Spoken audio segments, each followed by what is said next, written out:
Hello and welcome to Off the Charts Football Podcast. I'm Matt Manocherian, joined by Aaron Schatz of Football Outsiders.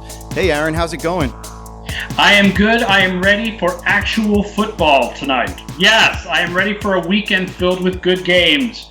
I'm even ready for all the bad quarterbacks that are playing this weekend. Certainly never a shortage of those. And while everybody knows you, of course, I should probably take a minute to introduce myself. My background is as a scout, so I spent 4 years with the New Orleans Saints from 2009 to 2013 under Ryan Pace and Mickey Loomis and those guys. Great experience there. And then I spent a year in Cleveland with Mike Lombardi, another popular podcaster, and then eventually landed here at Sports Info Solutions. I am ready to be on with you, and we want to wish the best to Scott Spratt, who's moved on to do lots of fantasy baseball and fantasy football writing. So there will be no more endless Carolina Panthers references. They will be replaced now with endless New Orleans Saints references. Absolutely. I'll be happy to oblige.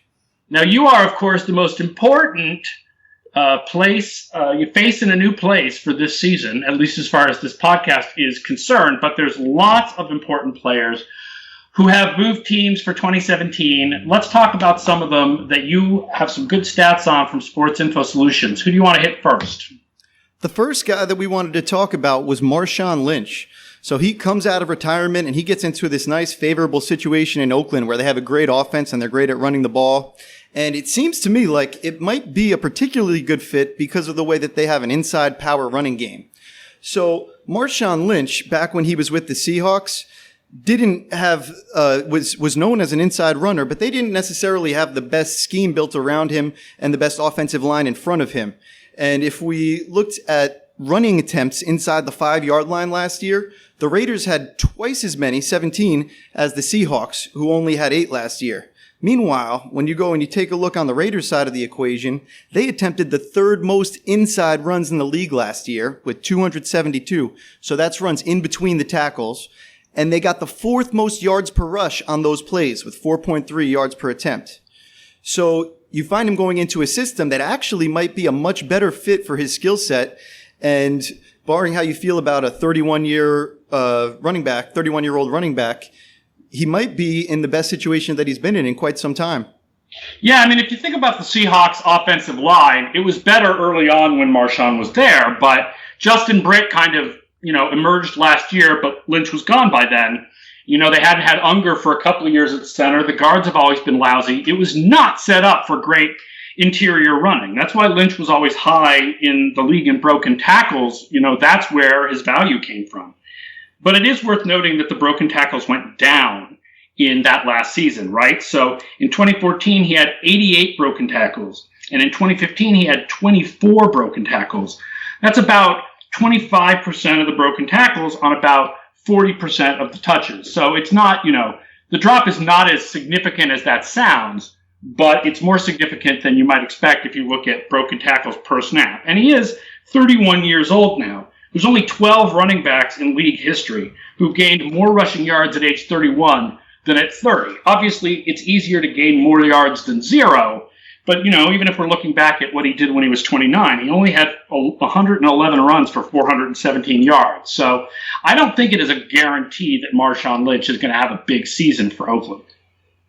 Moving forward, Jay Cutler is another guy making moves this year. Obviously was going to step into the announcer's booth, and now he's replacing Ryan Tannehill in Miami, who's lost for the season. And Tannehill's an interesting guy because he's a player who a lot of fans and a scout's eyes would tell you that he struggles with his deep ball.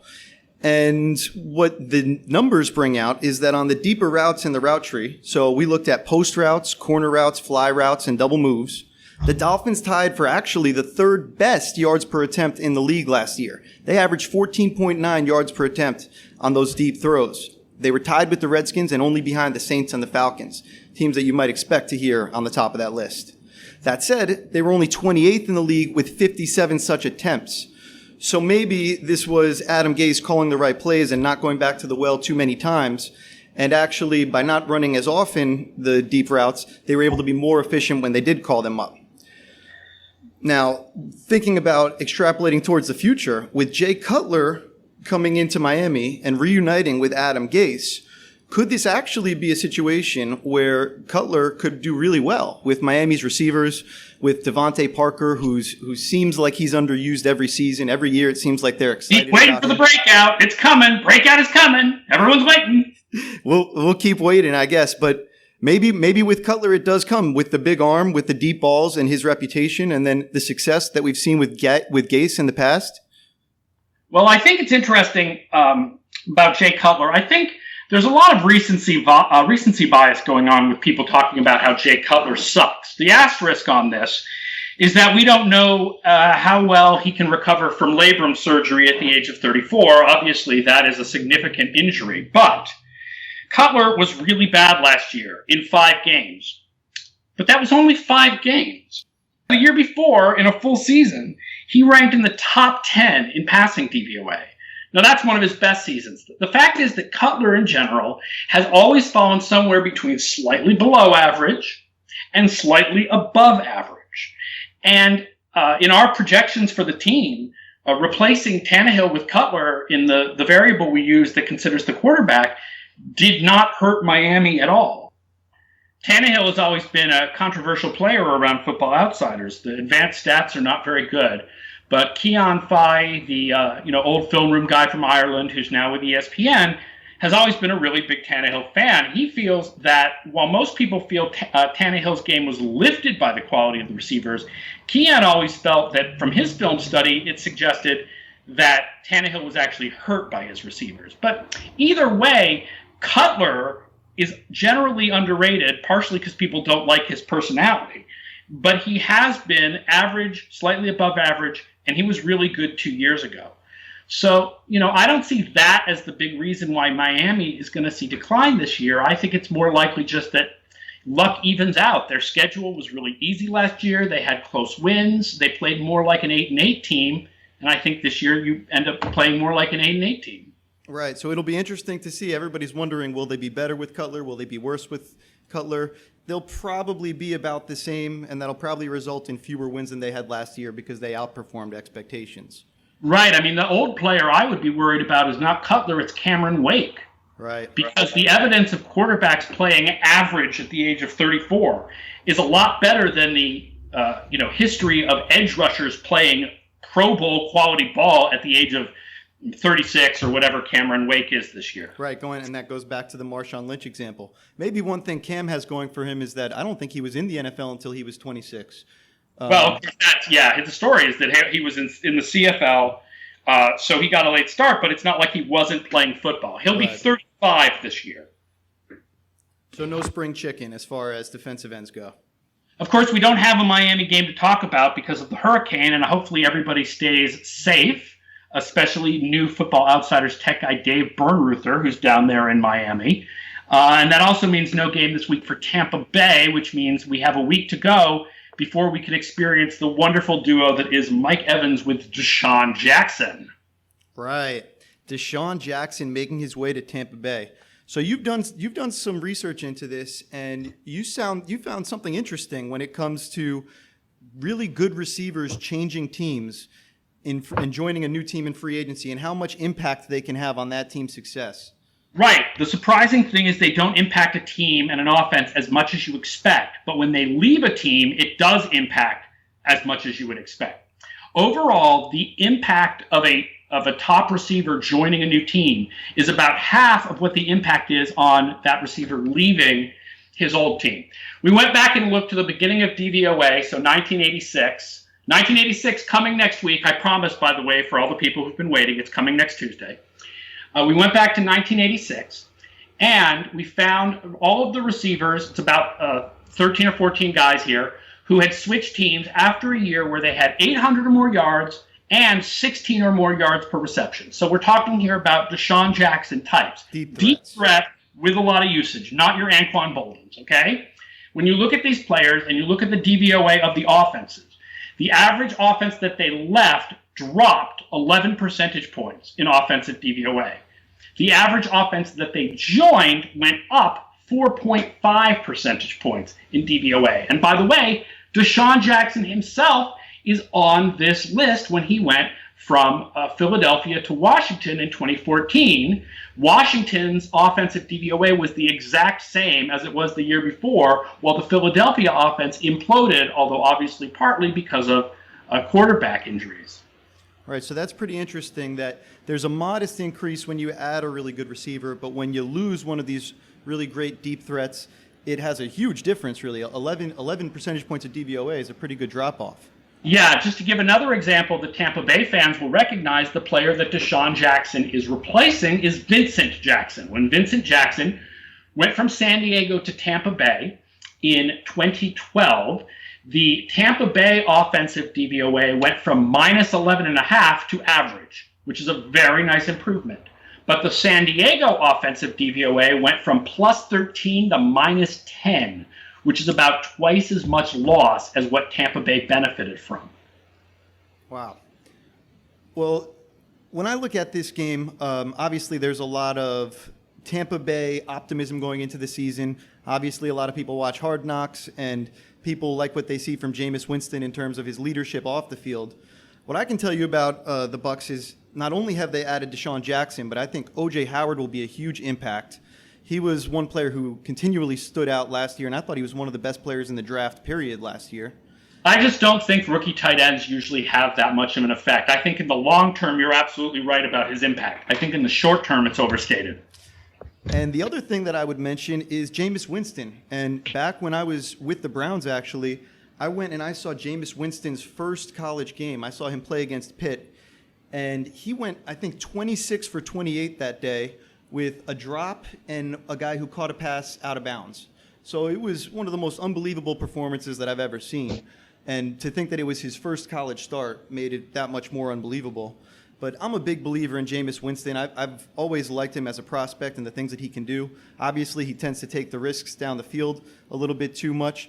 The one number that stood out with DeSean Jackson specifically with him is that Jameis Winston was only 5 for 23 on fly patterns to outside receivers last year.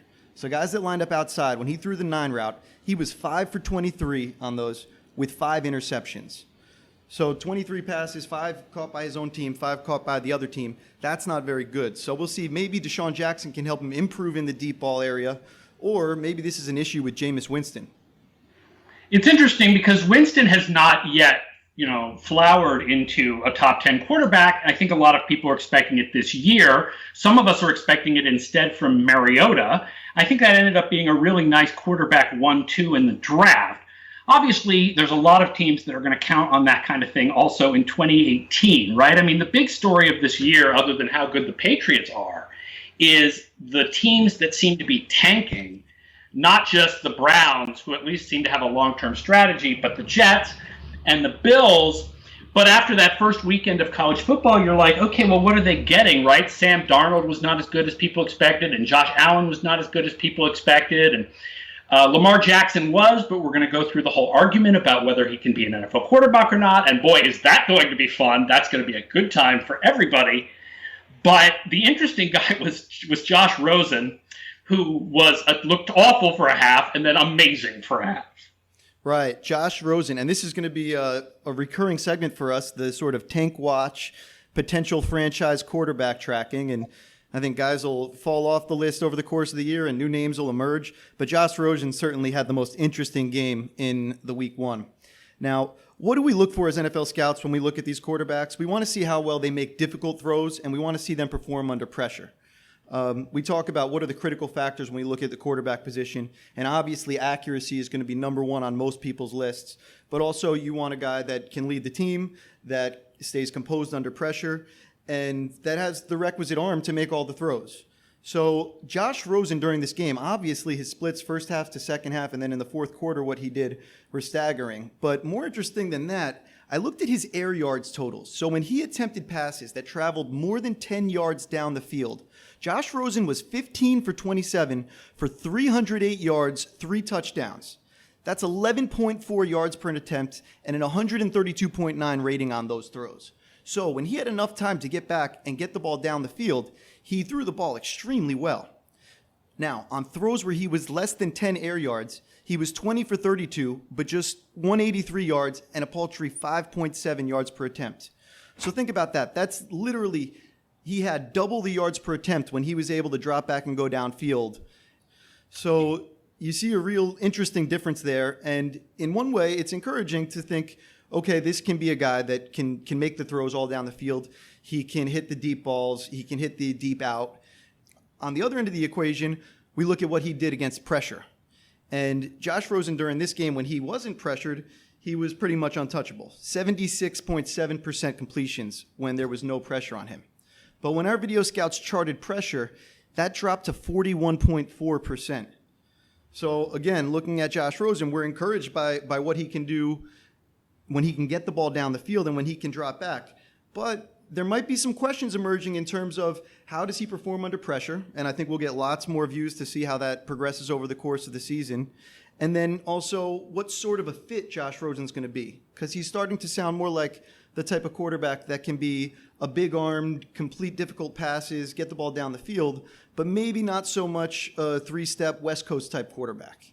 Yeah, it's interesting. You don't want to jump to conclusions off of 1 week, but I will now, pretend to jump to conclusions off of 1 week.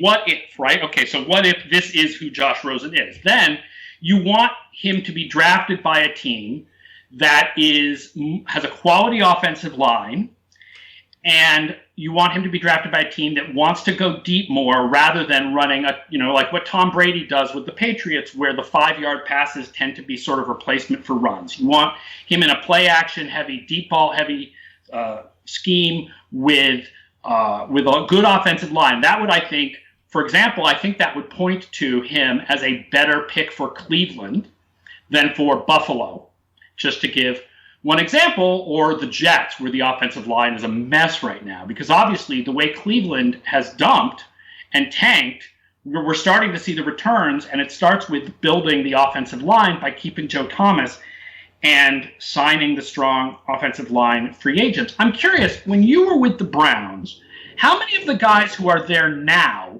were there then? Because that was a different front office, and Lombardi was running things, and he's not there now. But are the people who are there now, were any of them there at the time?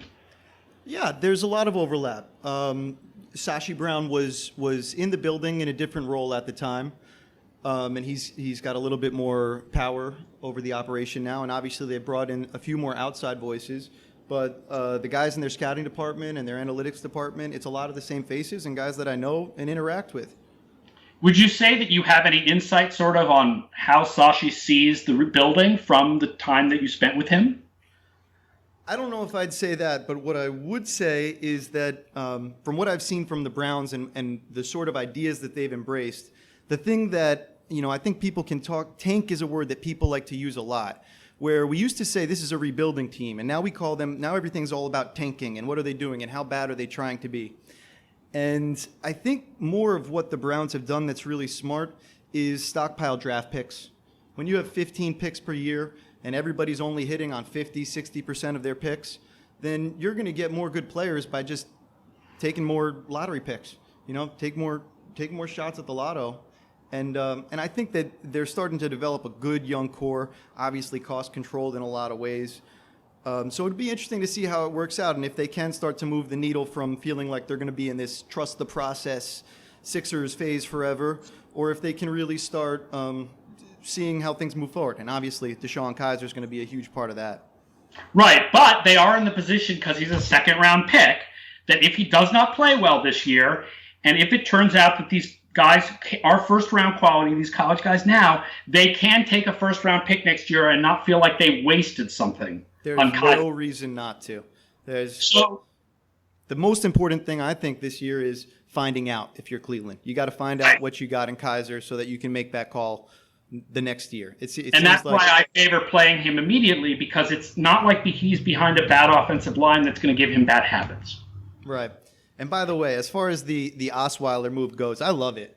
Everybody who reads Football Outsiders loves the Osweiler move. I don't think there are exceptions. Yeah, it's hard not to love a free draft pick. And by the way, that draft pick, second-round picks get paid basically $5 million over the first 4 years of their career. It's really nice building an NFL team with a lot of second-round picks. Right, although it's also nice to have first-round picks because they're usually better, and in Cleveland's case, they are all 21 years old. Not a coincidence there. Yeah, that's going to be one of our regular segments. Is going to be tracking the college quarterbacks to see whether these teams that are rebuilding are going to get the thing that they're trying to get with getting the number one pick next year. And it's also a great reminder about what we do here at Sports Info Solutions. And besides providing a lot of the data that's the backbone to Football Outsiders analysis, we also collect college football data on every FBS team, every FBS game that's played. So Tanking Quarterback Watch is going to be one regular segment on the show. Another regular segment we are going to do this year is Most Important Game of the Week. And that is going to be looking at the Football Outsiders playoff odds simulation and doing a bit of a preview of the game that has the most impact on the playoff odds. That game this week is between the Dallas Cowboys and the New York Giants because of the NFC East being so strong, and those two teams, because of the Elliott suspension, essentially being neck and neck for the strongest team in that division. We have that if the Cowboys win, they will go to the playoffs 57% of the time. It drops to 31% if they lose. If the Giants win, they go to the playoffs 60% of the time, and it drops to 33% if they lose. I will point out that those percentages come from a simulation I did slightly earlier than the one currently on Football Outsiders. So those percentages for each team probably move a little bit in Dallas's direction because of Elliott playing in this game and now no longer playing in Week 8 against Washington, which is a less of a threat to the Cowboys at the top of the division. But this is a really good game and a really important game. So tell us what you think about the Giants and Cowboys. So one thing that we looked at, and this was put together by our researcher, Corey March, we looked at the teams that had the biggest play call differentials when they were ahead or behind in a game. And the Giants were the team with the largest split. So they were pretty close to a 50-50 team when they were winning. They ran 54% of the time. But when the Giants were behind in 2016, they passed 71% of the time and ran only 29% of the time. So that was the biggest gap in the league. Now then, if you look on the other end of that, the Cowboys spent the third largest percentage of the time leading last year. So they only trailed 37% of the time over all 16 games that they played. So if that trend holds true and the Cowboys with their offensive line and their kind of pounded out style, and as you mentioned, the importance of Ezekiel Elliott playing this week, if they can get a lead and if they can really pound the ball, we can expect to see even more passing from the Giants than we've already come to expect from them. I think what's more interesting about this game even is the Giants' defense against that Cowboys offense, because we know the Cowboys offense is so good. But it's really interesting. The Giants beat Dallas twice last year, both very close. And I think I know why. It's because Steve Spagnuolo sent defensive backs in a way that the great Dallas offensive line is a little bit neutralized because other guys have to pick up the blitzing defensive backs. The Giants blitz defensive backs 14% of the time last year. That is fourth in the league.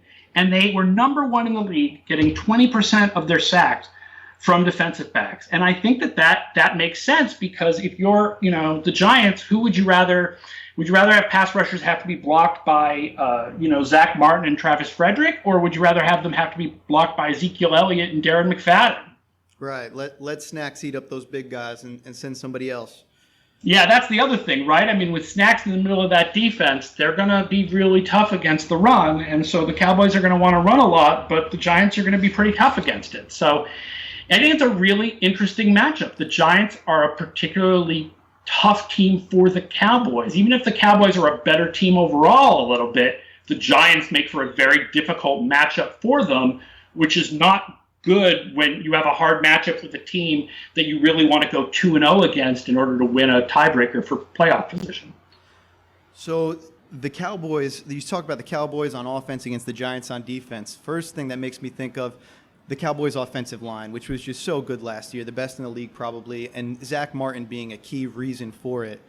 Interesting note, when I was with Cleveland, Zach Martin was actually one of the only players that we had a true consensus on as far as a first-round grade. There wasn't anybody in the room that was jumping on the table saying, we want to make this guy the first pick overall.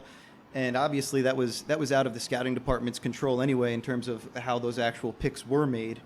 But that's a different story for a different day. But Zach Martin was one guy that, whether it was the cross-check scout, the area scout, no matter who was looking at it, we all had conviction about that player. So it's interesting because you talk about conviction and you talk about consensus when you're in the draft room. And we had both of those two things on that player, and I think that's a big reason why the Cowboys made a really great pick. Yeah, you'll never see a guard go number 1 overall, no matter how good he is.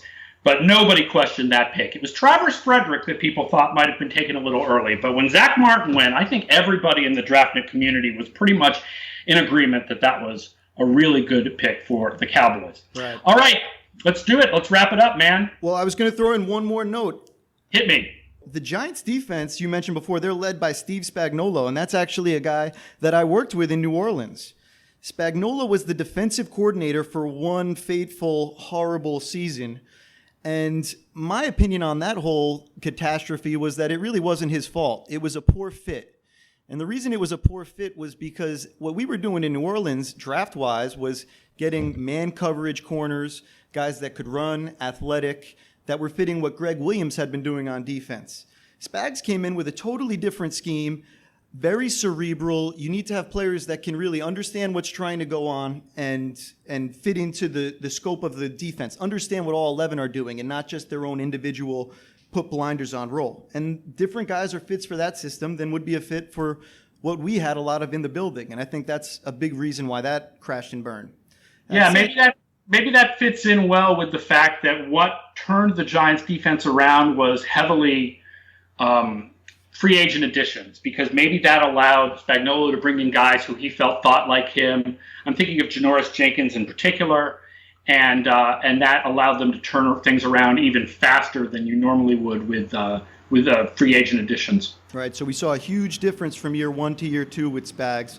And I think with him in particular and the style of defense that he has, the more time he spends somewhere, you'll usually see the defense get stronger over time. Because as he can get his guys in there and really teach them, he doesn't make so many calls. It's not that he has a million calls and he's doing all different things. It's every call that he makes, there might be 20 different ways that it can be run, all depending on formationally what the offense is doing.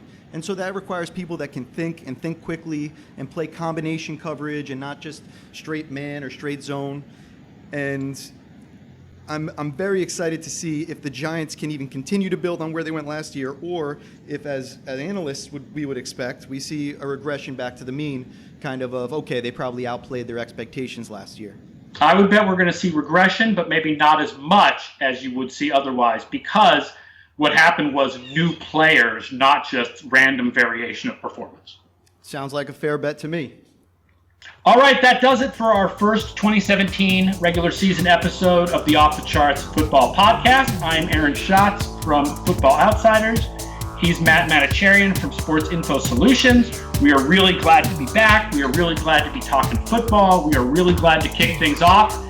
And we will be back again next week with another edition of the Off the Charts Football Podcast.